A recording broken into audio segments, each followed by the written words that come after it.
Welcome, everyone. Welcome to today's episode. Today, I'm going to be talking to an amazing woman.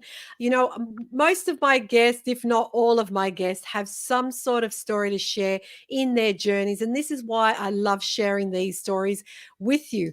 Today, I'm going to speak to Jaimie Sherling. She is a joy seeker, a drag ambassador, which I can't wait to touch on that because I love drag queens, and the founder designer of YDY. Now, if you're wondering what that stands for, simply you do you, which I love it. So it's YDY Sweets, a clothing line that she created for her sister, her sister is a breast cancer survivor, which is fantastic to hear.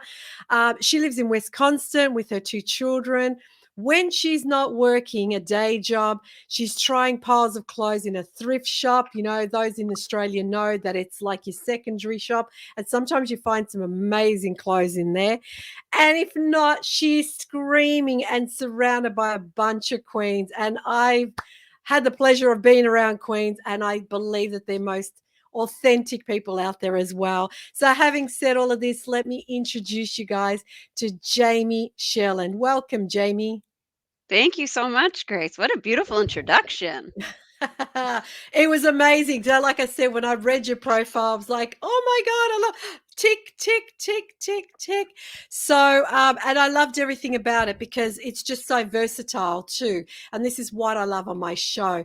But having said that, Jaimie, what I want to do is I want to basically, first of all, touch because you say that you created the clothing line for your sister's breast cancer or other survivors, I believe. So if you want to touch on how did you get started with this? What sort of got you motivated to help those that are going through this in Yeah, clothing line? And then we'll talk from there. Yeah.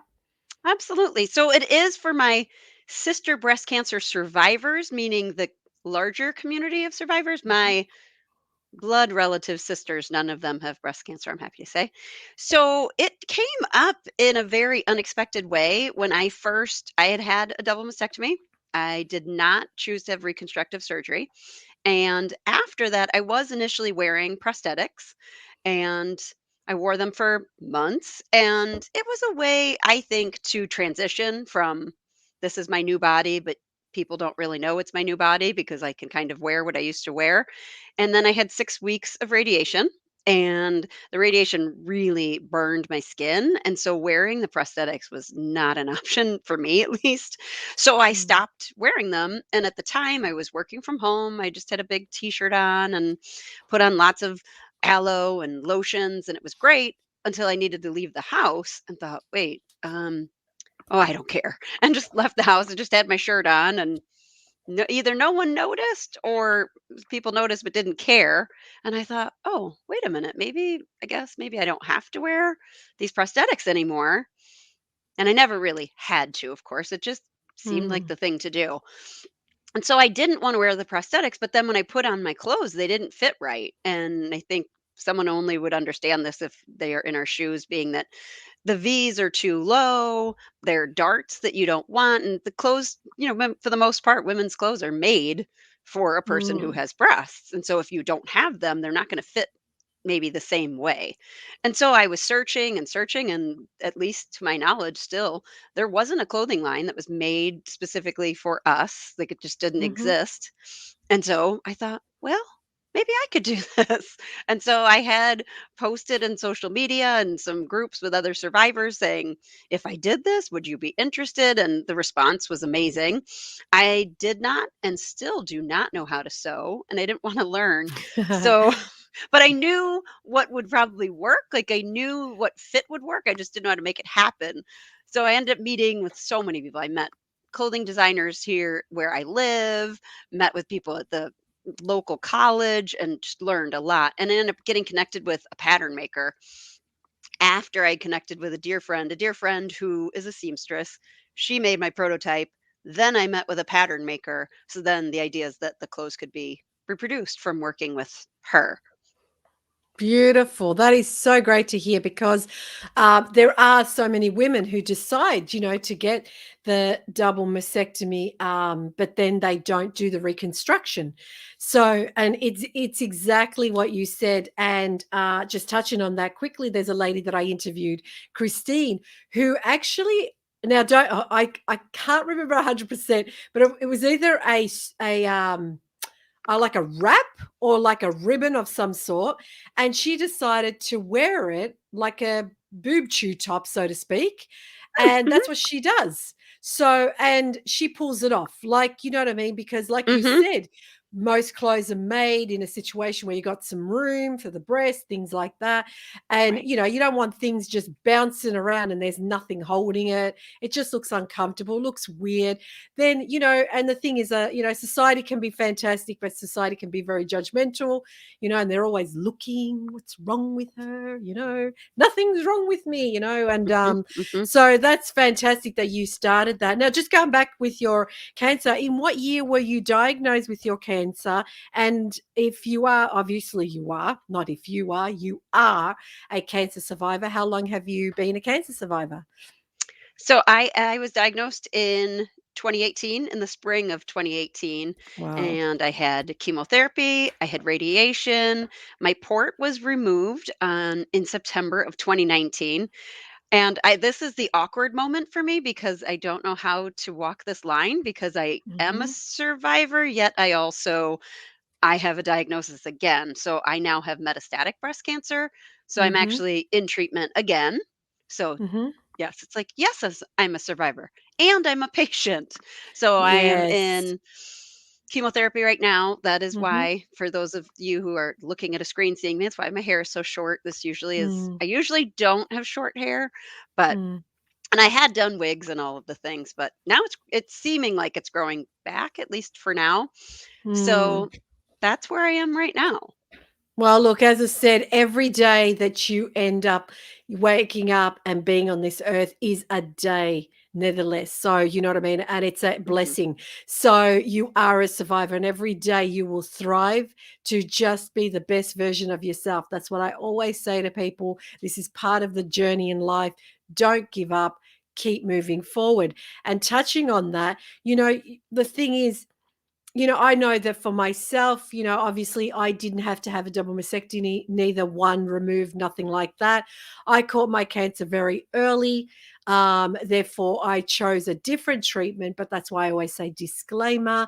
Not that I, write off Western medicine. I would never do that. They're here to this day with me, making sure that everything's fine.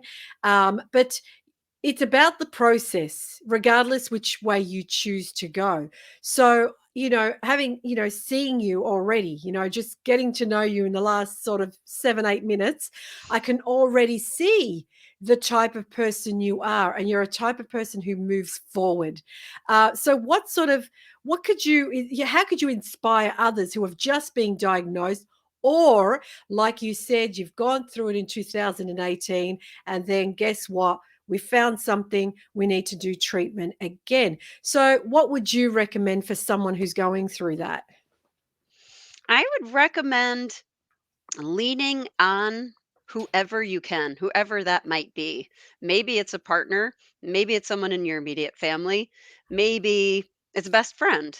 Um, well, I was about to say something and now maybe I shouldn't, but I was going to say don't lean on your Mhm. children. And I only say that Mm, because if you have young children, I don't know that it's necessarily fair to lean on them.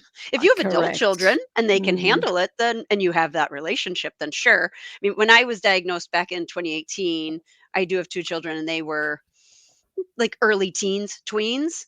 mm, So for me, I don't like I wouldn't lean on them per se.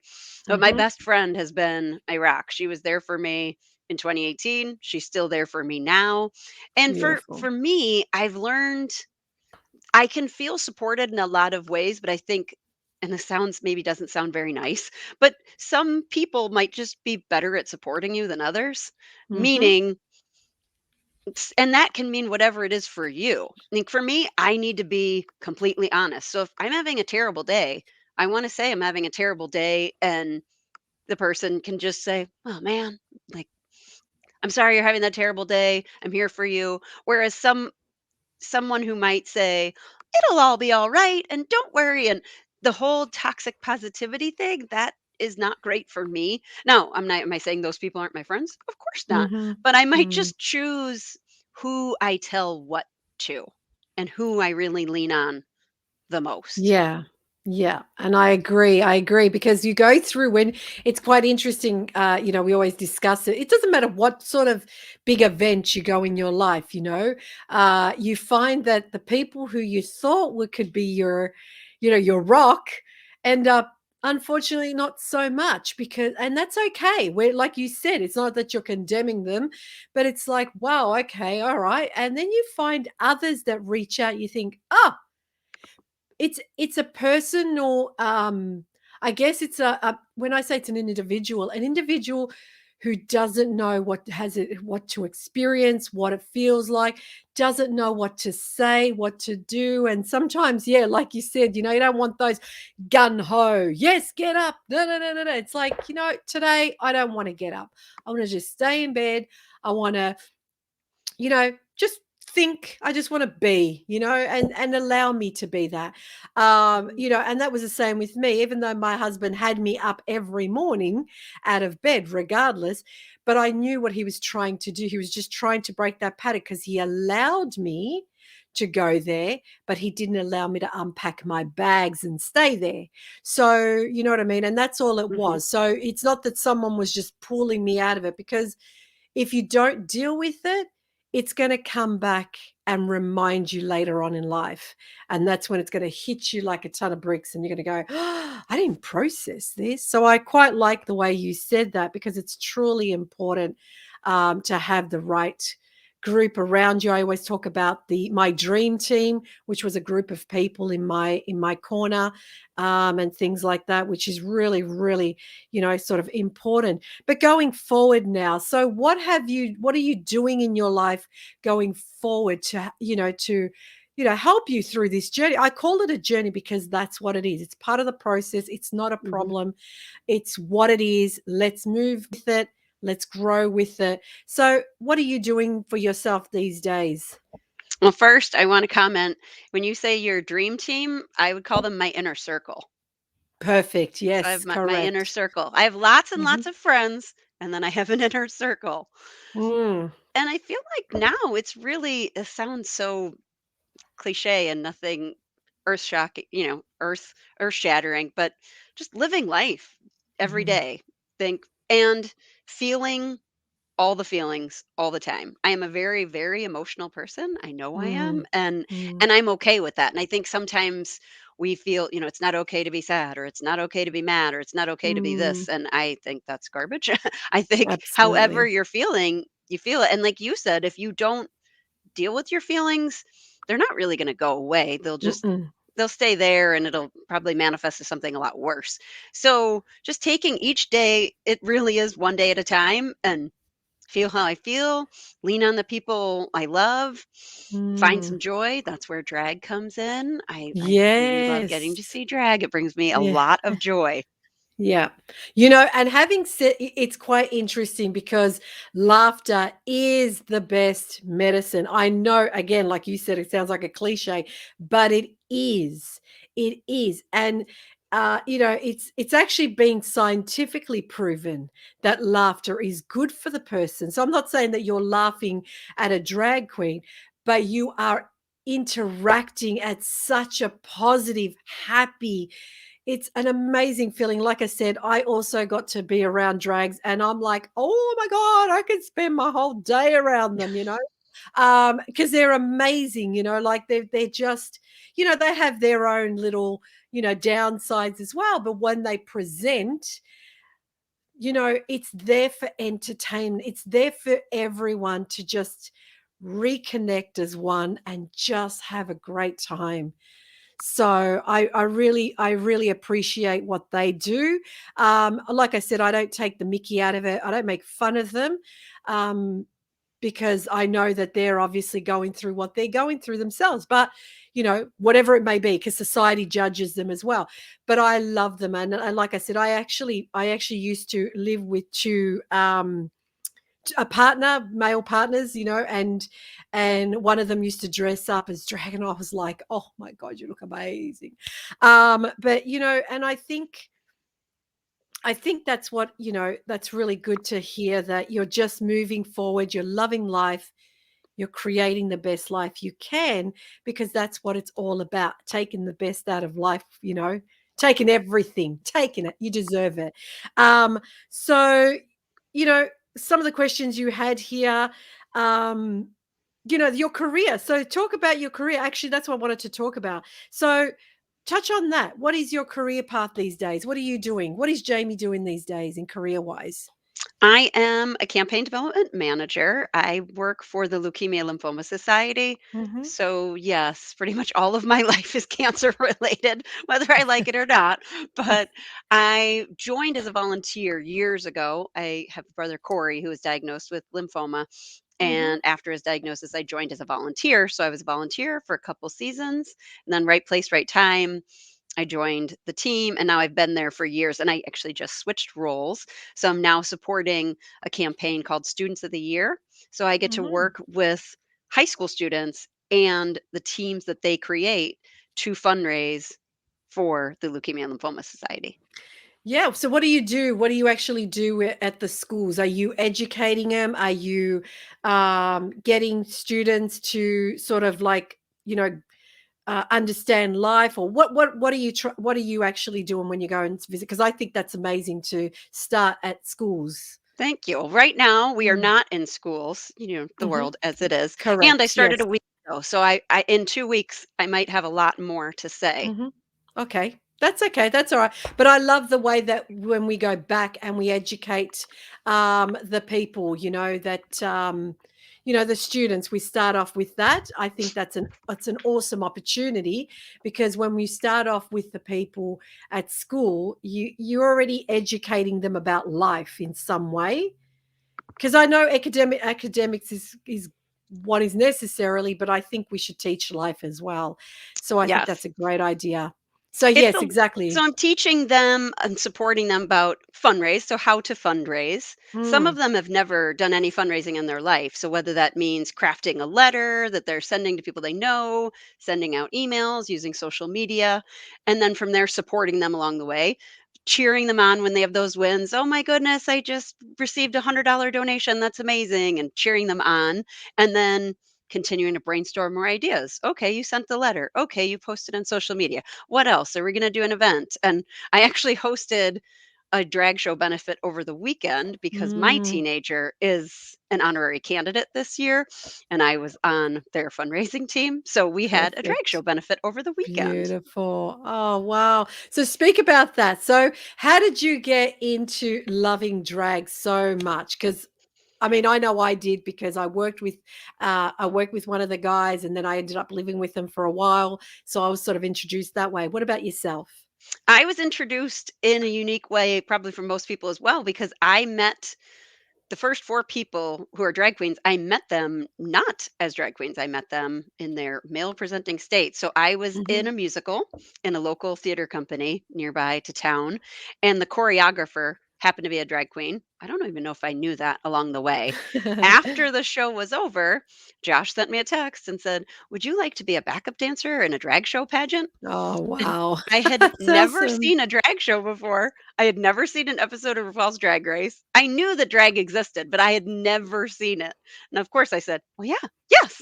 So I said yes. And so we met, and then with 3 other people, Dayon Michael Jacob, who again, so I met them as their male presenting selves, and then we Mm. worked on the choreography, practice, practice, practice. Then I saw my first drag show. Then I was in the pageant, and it just went on from there.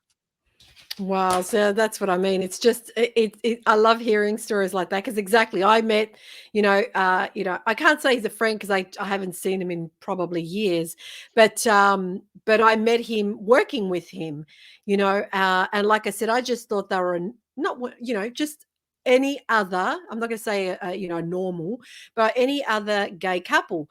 So, and then as I said, it wasn't until I met the partner that he was also doing musicals. And it was like, oh my God, this is amazing. So, and that's when I got introduced as well. So, like probably yourself, I actually got personal little performances at home as well, which was great to see, I believe so it. yeah. They're the fun ones, behind all the scenes and everything. And yeah, Mhm. he'd come out and oh my God, it was just amazing. So and I give, as I said, I think it's hard work to pull that off as well for them as well, I because agree some of the, completely.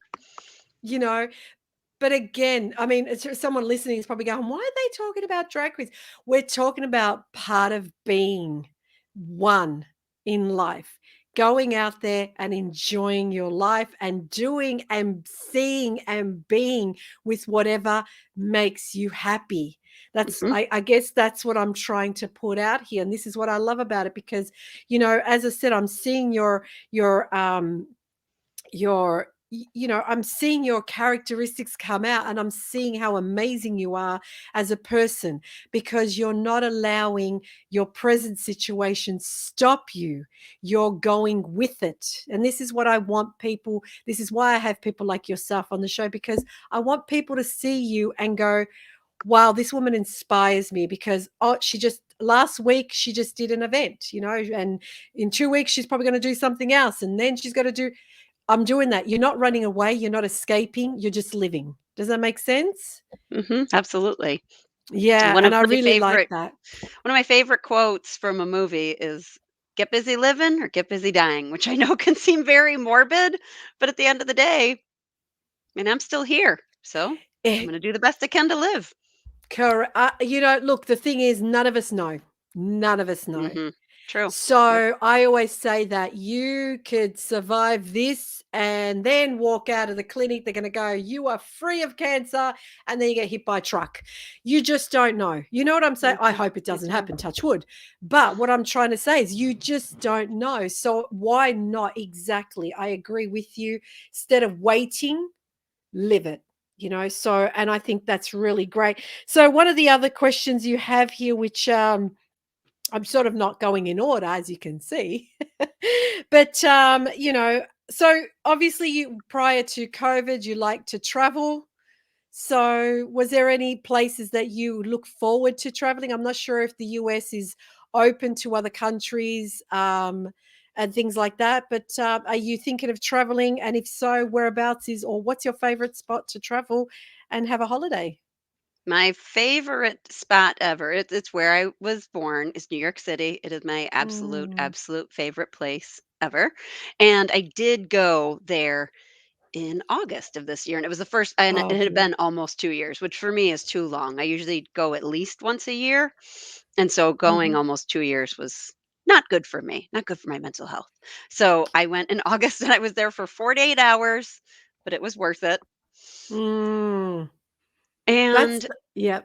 my Hmm. next goal, well, we'll see how long it's gonna take. It'll probably take a long time. But years ago, back in I think spring of 2019, a friend challenged me to a 50 state challenge for the United States. Oh, And it was to wow. either see a friend or meet a friend in all 50 states.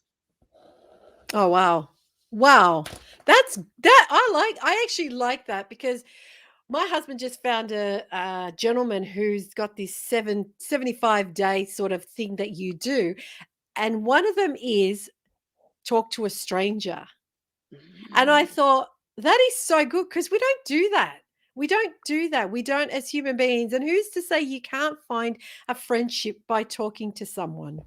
So that's, I love that. I love that. Maybe, like you said, okay, we can't even get out of our own state. So maybe one day when I can even move out of our own state, maybe what I could do there is exactly like you, find a friend. Because isn't it amazing if you have them all over the world? You can turn around and go, guys, I've got friends all over the place. How amazing is that? And 50 states, I'd Mm-hmm. love to do that.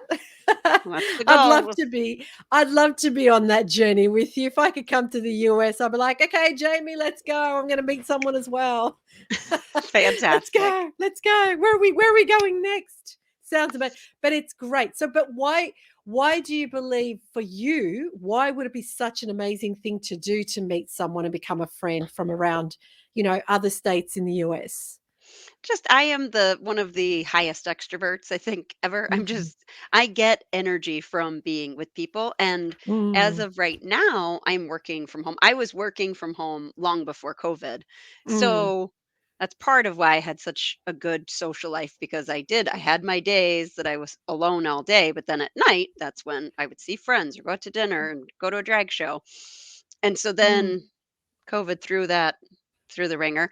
So the idea mm, now, I do have a lot of friends already all over the country because I've lived in different places and I've supported volunteers through my organization in different places. So I could look at a number of states on the map and say, oh, okay, I know Beth there. So I want to go see Beth and go to Denver, Colorado, spend a few days, see my friend, that and is just so be good. rejuvenated.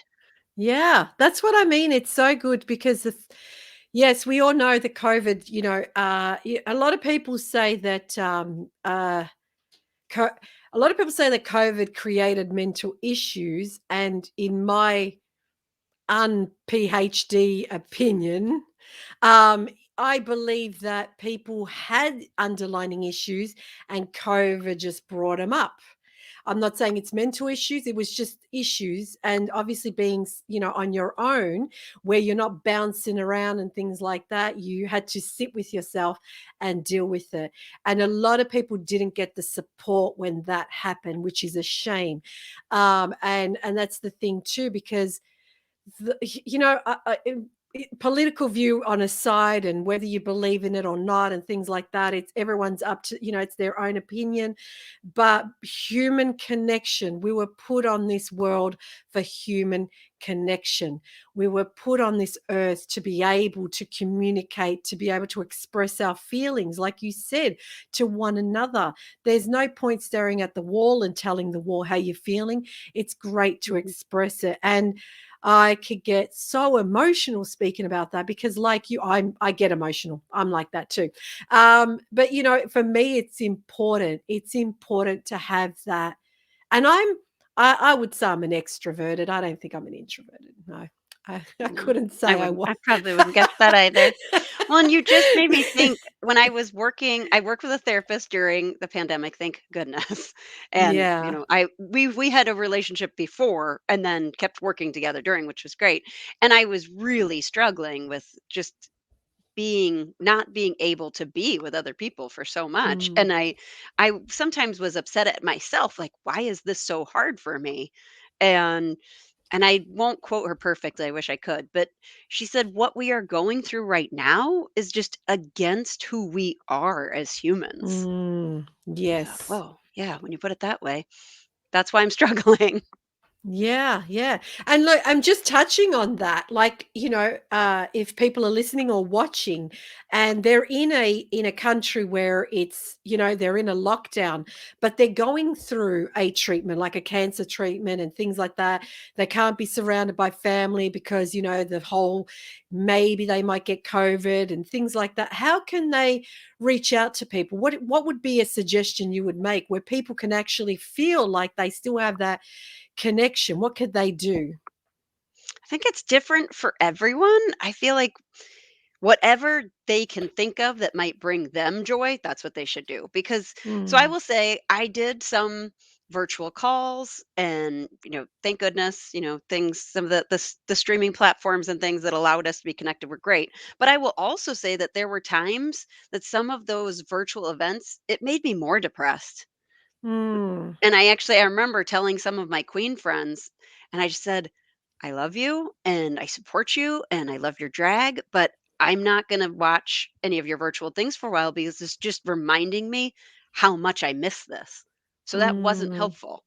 But for some people, the virtual calls, FaceTime, however it might be, that might help you. So I would think at the end of the day is whatever will help you, do that. Yeah, do that. I agree as well because, like you said, sometimes it could be even more depressing knowing that the person could be literally like, we were. where I live in Melbourne, Australia, we were in the toughest lockdown in the world. Honestly, if there's a Guinness Book of Records, we win it by far. It Mhm. was more than I can't, I'm probably misquoting it, but I think it was either 245 days or 265 days in lockdown. So, and the thing was, you weren't in the for those that are listening from Australia and those that use kilometers, it was 5 kilometers. For yours, it was 3.9 miles. That was the maximum you can travel. So imagine that's 3.5 miles. It takes you less than 10 minutes to drive to that person's house. Yet knowing, like you said, you're Skyping or streaming with someone and they're 10 minutes down the road and you think, this is crazy, this is, and when you're going through some sort of a hard time, a trauma, something, again, where it's not just cancer, it's with anything. Sometimes you just need someone to sit in front of you so you can even hold space, what I call hold space, where you're able to purge, you're able to cry, you're able to shout, you're able to express what you want to do because things are tough. And here you are on your own and you're thinking, oh, I got to do this on my own through a screen. It's not the Mhm. same, of course. So, and as I said, it was I found it that a lot of people struggled in times like this, whether they were the beginning of their journey, the middle of their journey, or the end of their journey. And I appreciate that too. But your honesty of saying, yes, because a lot of people say, yeah, just Skype, just call everyone.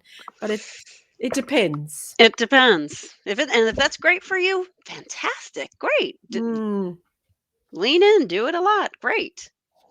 And I yeah, think it's keep even doing it. okay Mm, I think it's more than okay to set that expectation with the people you love and to say, "Yes, I want to do this time on a screen with you." Great. And then maybe a week later, you say, "This isn't going to help me, this isn't going to be good for me. Let's try again another time," or something like that. And hopefully, if the person really loves you, hopefully they would understand and give you correct. that grace to allow you to change your mind. That's right. That's right. Not force you to believe that. Because a lot of people, like, you probably heard it, everyone's got the answer for what you have to do and what you're going through. Oh, just try this, just do this, Mhm. get two massive salmons and slap them over your head for 5 minutes, whatever it is, So everyone's got the answer. It's like, oh, everyone's different too. People Mhm. process what they're going through differently. So it's important, like you said, is to understand them and respect them. If they want to move forward, great. If they need to pull back a little, great. Let them be. Don't always constantly be hounding them. You must, you must, you must. Um, so you say, one of the things, there's a question here that I'm not going to ask you, and I'm going to talk to you about it in the end because for me, you're going to be around for a long time.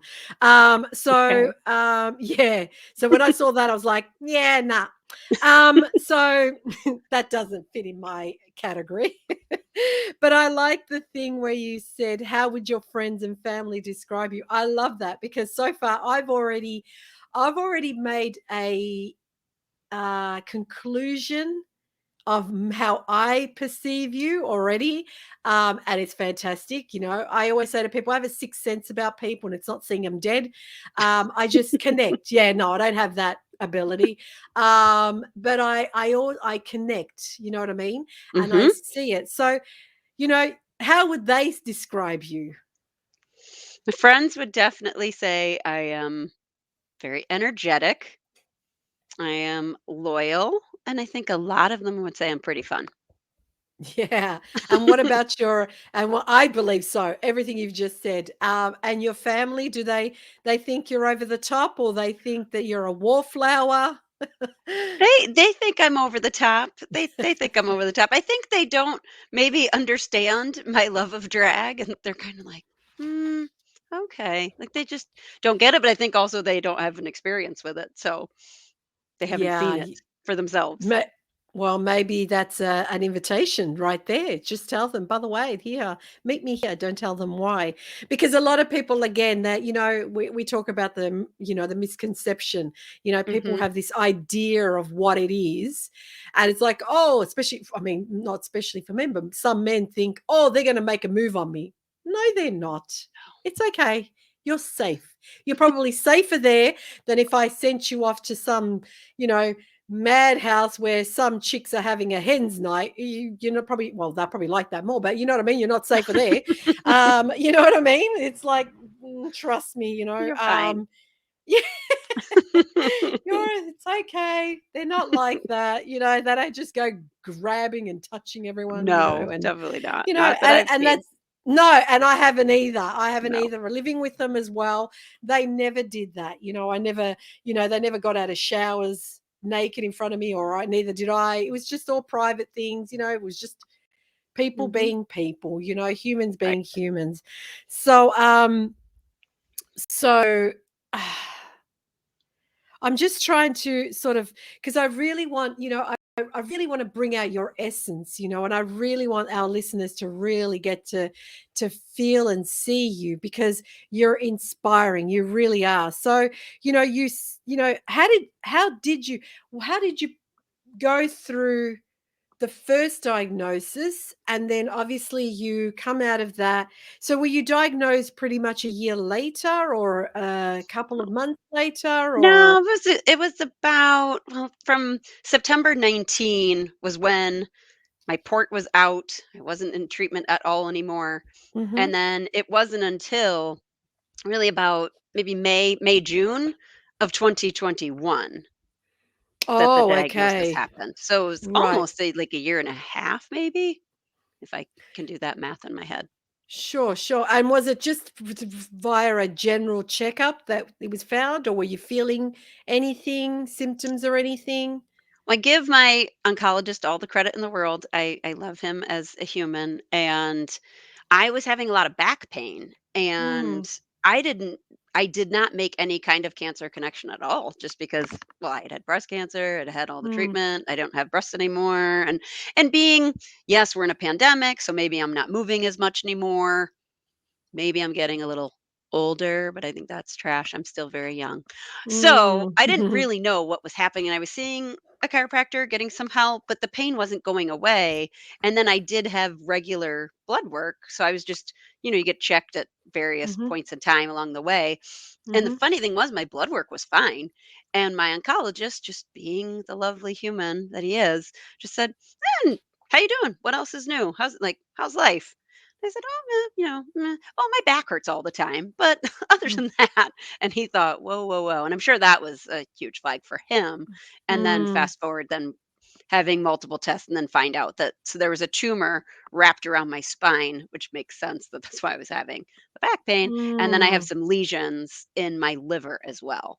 Right. Okay. So, obviously, was the tumor in your spine picked up by an MRI or an X-ray or A things PET like scan, I that? believe. I think it A was a PET scan. scan. Yeah, because I Right. think it was one of those, and we don't need to get into all this, but I will say I Mm, was a little upset with insurance because, and I know everyone mm, has different opinions about it, and I'm grateful that I have it. But mm, it was the first tests were denied. So my oncologist wanted a certain test, and insurance said mhm, no. And it was almost a month and a half before I finally had tests to find it out. So I was a mm, little bitter and mm, angry mm. there. But Yeah. luckily, we finally got the test, and it was one of those I just had to jump through more hoops. Like, I did Mm, an X-ray, and that was, "Well, maybe," and then I think a bone scan, and that was still, "Well, mm, maybe," and I think then the PET scan or MRI, I can't mhm, remember which mhm, one. mhm, So I had mhm. to just kinda jump through a bunch of hoops to actually get to the diagnosis. Yeah, yeah. But the good thing is that it was found in time. Mhm, You're treating it, you're moving with it, which is great as well. So I think that's really important, because and I'm glad that he reached out, because also that's the thing with COVID. A lot of people refuse to go and see or follow up, mhm. and I think that's a big fat no-no. Just Oh, go and for get sure. checked. You know what I mean? Look, it's Mhm. it's it's a peace of mind, and if there is Absolutely. something, let's nip it in the butt. Do you think do you believe within yourself that you find that, okay, I've been through it once, I'm going through it now, that you find it a lot easier because you know what to expect, and you have some tools that you could use from the first to the second? Or do you find it as a totally new way of looking at it and dealing with it. In some ways, yes, and in some ways, no. So I will say there is a comfort in knowing what chemotherapy is like and Mhm. what it's like sitting there and talking to the nurses and things like that. I'm so grateful that my team is so much intact. I love that I have this oncologist that I've known for almost 4 years now, that we can just have easy, just effortless Um, conversations and get to things probably much more quickly than if I were meeting new teams.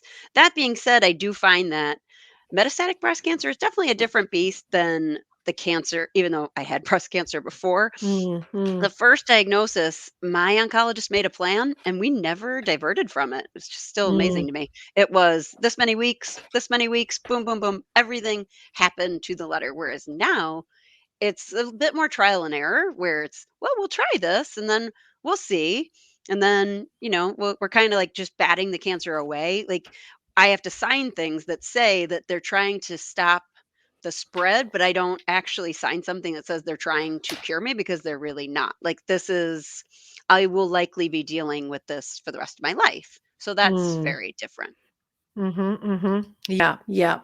But like you said, it's just a matter of knowing that, you know, how can I say, your mind, it's important that not to allow your mind to believe that, like you said, just lay down and let it be, which is really important. And I think, anyone who's listening in should understand that even though this is part of your journey that's tough, that just keep moving forward, can't just Mhm. keep swimming, That's right. so to speak. Yeah, just keep swimming, just keep Just keep swimming. sweeping. Yeah, I like that. I think that's a great metaphor. So what are your pet peeves? This What is do you hate? This is the part I I love. really, What it's do you so love and what silly. do you hate? I can't stand when people spell my name wrong. I don't know, it just drives Oh. me bonkers. And so I dislike it so much that there was a stretch that I would go get coffee someplace and I was tired of seeing my name spelled wrong. So I would just say my name was Emma because they didn't misspell it. So if you Oh. ever saw me with a coffee cup and it said Emma, I did not steal Emma's I don't drink Uh, coffee, but her chai latte. So yes, yeah, I don't like it. Like I feel that like is it's, especially in, if you just meet someone and they say your name and you spell it wrong, yeah. that's one thing. But like in a work setting where I'm thinking, you had to spell my name in the email. So, but Yeah. can't you spell it right below? Well, the reason I had just taken that, I put us both on the screen is because your name is below, and I thought, did I spell her name wrong? But I thought, no, I You didn't. did. I checked it 3 times. So It's I get perfect. what you're saying. I get what you're saying. And that can peeve someone because obviously everyone automatically knows how they're going to spell Jamie. Hmm. And it's Hmm. like, no, not necessarily. It's not spelt the same. It's pronounced the same. It's not spelt the same. It's Hmm. like witch and witch, Right. wood I and feel wood. like it's a courtesy to spell someone's name correctly and pronounce. I try really hard myself to pronounce and spell people's, that's their name. That's How their did I go? Did I identity. fail? Oh no, you're perfect. I passed.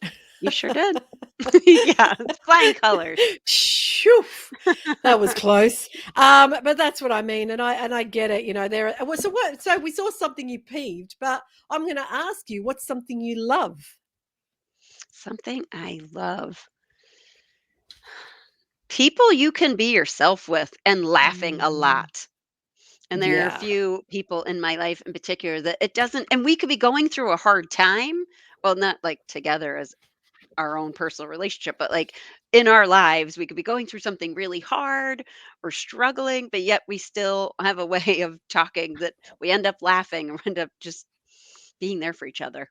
Yeah, yeah, I think I agree because I like we said it before, and we'll probably say it again. Laughter is the right medicine to have. I believe that so much. Why always stay depressed? No, But no, thank you. yeah. So tell us something interesting about yourself that no one else knows about you. Oh my goodness. I have to think about that. I'm such an open person. I'm kind of an open book that I feel like not much is left to left to not knowing anymore. Well, this is something that it's an old thing and Mhm. some people know it, but the bigger world, that I was a backup singer in a rock band in college. Wow. Some people are So surprised by that. wow. So it was, what sort of a rock band was it? Kinda like acoustic, like guitar, drums, kind of Nice. acoustic-y, like not hard rock, so like Yeah, yeah, acoustic-y yeah. rock, and I was Nice. a backup singer in it. There you go. So you can sing. I Backup can singers. ish. Mm. I don't have as much Ah. practice as I used to. Feel like Maybe your that's voice is something you can definitely a do. muscle that if you don't work it for a while, maybe isn't as good as it once was, once upon a time. Yeah, I'm sure it's better than me. I try and sing, and then I always joke to my husband and go, "Do you think I should become a professional singer?" Trust me, I will make cats run away. So, and that's being nice to myself. So, you know what I mean? I don't have a voice of an angel, that's for sure. So, it's beautiful. It's beautiful. I think anyone who can sing, and I think that's a beautiful way of expressing as well. So, expressing yourself is just through singing. And I find that, yeah, if you could sing, why not? Why not? But Why that's not? that's actually good. There Absolutely. you go. So you're a rock star as well. I So I will thought you tell were a rock star people, before.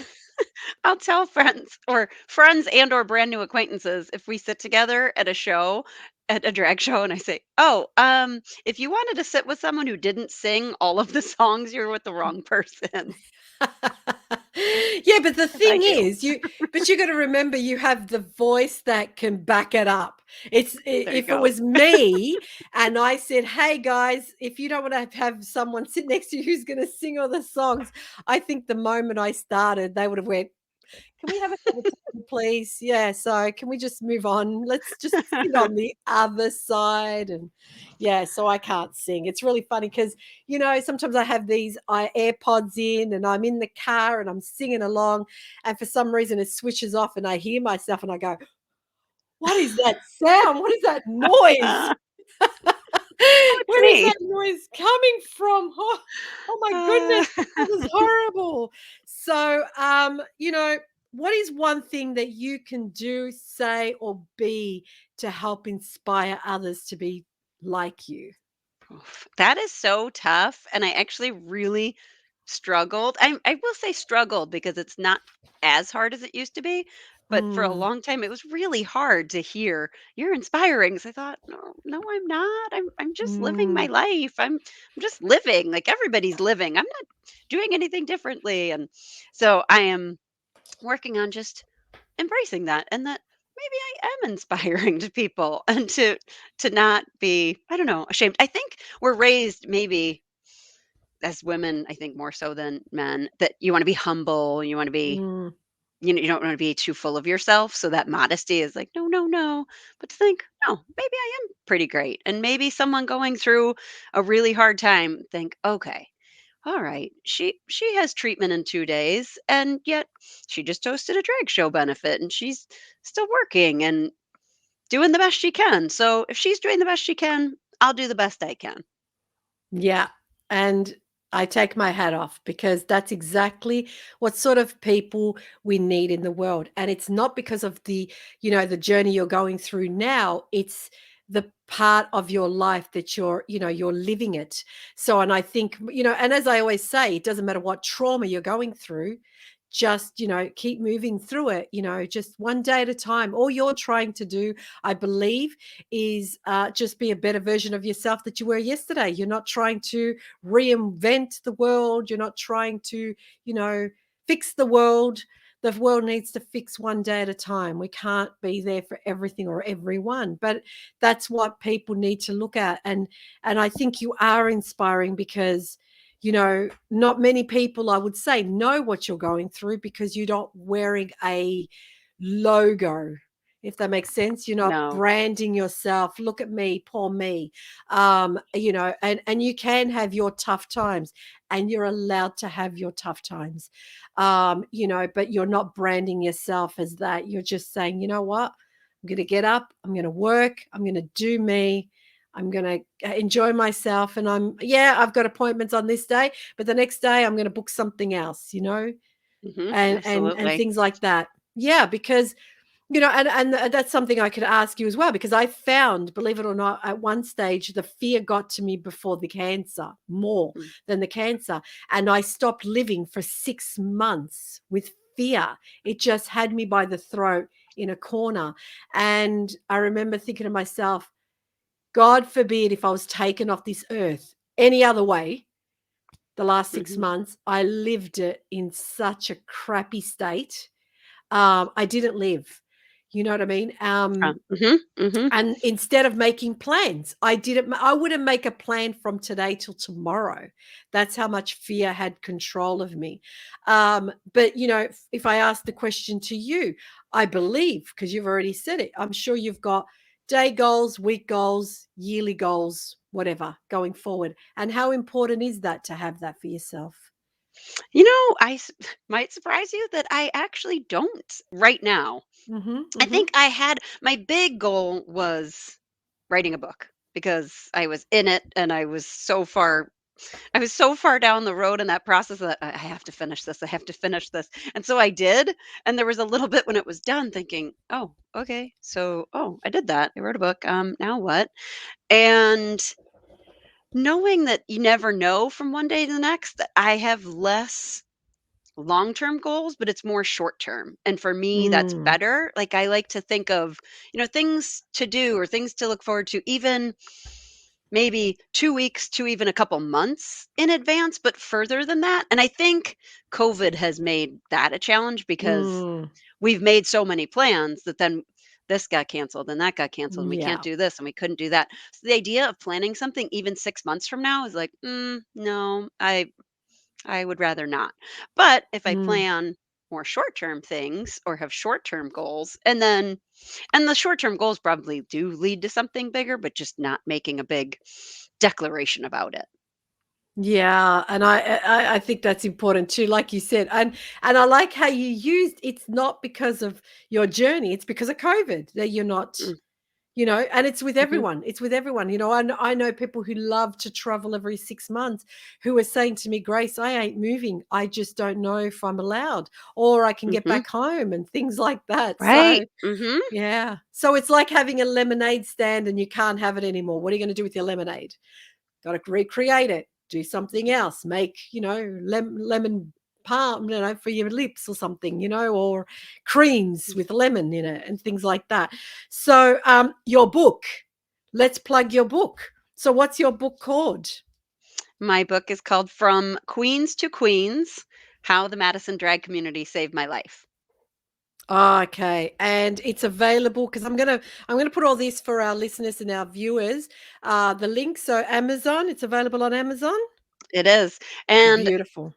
my favorite place is to tell people to go to YDY Mhm. Sweets Mhm. because Mhm. there's a listing of there's some local shops in Wisconsin. So if someone wants to go to a local store, I'm in a few bookstores here. And Mhm. then I also have some on hand that if someone wanted an autographed copy, then I can autograph it and send it to them. Beautiful. And I'll make sure that I'll have the link so people can actually reach out to you, and do that. Like I think I'm going to be one of the people that are going to purchase your books. I'm going to tell you now. So, because I love it. To me, I always say this, and I know it sounds to the listeners, and oh, here she goes again, but it's true. Yeah, but it's the truth. I have got books from other people I've interviewed on podcasts. Why? Because for me, it's how I better get to know you. It's like thank you for allowing me to step into your world and read it. You know what I mean? So I love that. And obviously, I love supporting the people who I interview as well. So I'll definitely be getting that book from you. So where else can the listeners find you online? I've obviously put down those that are viewing us, you're at Jaimie Sherling at Instagram and Jaimie Sherling at Facebook. I know you've got other places, so you've got yeah. So where else can they find you online? YDYSweets.com. So that is the Mm-hmm. site that it was originally created for the clothing line, but now there's information about the clothing line and the book Mm-hmm. and just that's a great way just to reach out. And then I keep it a little more professional, but for those who want, I'm also on LinkedIn, also Jaimie Okay. Sherling. But you'll get to know if you follow me on different things. I choose my voice is different in different spots depending on the Yeah. audience.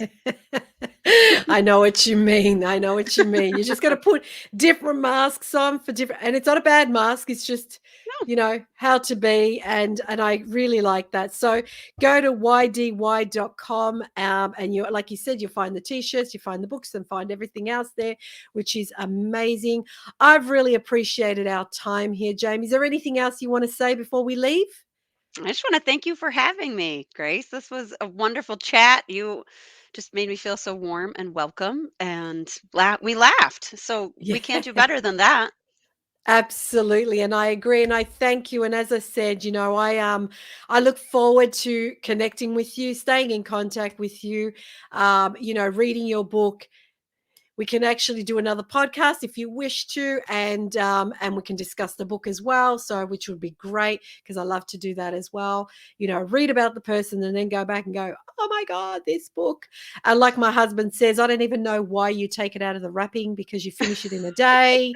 And I'm like, I don't care because once I get started, I just finish the whole book, and it's like, yep, If it read moves it. you, it moves you. There's Absolutely. I would Absolutely. love So, that. yeah, no, thank you again. I wish you all the best in your journey through life, through your, in your foundations, in your school projects, in your drag queen, sort of events and things like that. And like I said, I know that I will be in contact with you and keep update with what's happening in your life. And I thank you again for being on my podcast. Thank you again for having me, and I wish you all of the best as well. Thank you so much. And to everyone else, thanks for listening in. And like always, I wish you so much love and light.